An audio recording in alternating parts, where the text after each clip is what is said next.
Dahan-dahan nang na-adapt ni Kevin Kembao ang Korea, sinimulan sa bagong buhok at lumilipad na layup. Late first quarter na nang pinasok and got his first 2 points against Glenn Robinson, dating ex-NBA na naglaro sa Magnolia. At natirahan pa nga si Kekyu nito ng 3, isang buzzer beater. Malapit ang tapatan ng dalawa at inikutan pa ni Kekyu. And this time may isang isolation, nakabingwit ang foul ang ating kababayan. Pati free throws ni Kekyu ngayon ay Koreanong-Koreano na. Well, kung nag-work naman at mayroong accuracy para kay Kembao, bakit nga naman hindi niya i-adapt ang kanyang style ng free throw? Isa sa highlight ni Kevin Kembao sa game ay ang blind pass na ito.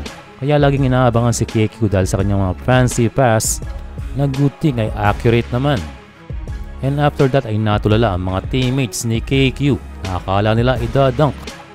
Pasok and N1 for Kevin Kembao.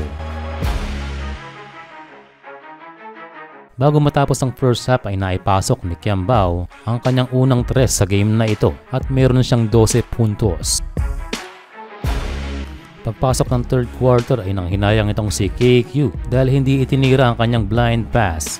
Pero after niya ay dumakdak si Kembao pero hindi lang pumasok, munti ka nang maging poster dunk. Kaya again ang hinayang na naman itong si Kembao. Well, hindi all the time ay nasasakyan ng fanciness nitong si Kekyu, pero isa lamang ang kanyang pakay to make his teammates look good. Pero dapat ay lagi kang alerto katulad nito. Pero nilabas na si Kekyu at pinalakpakan.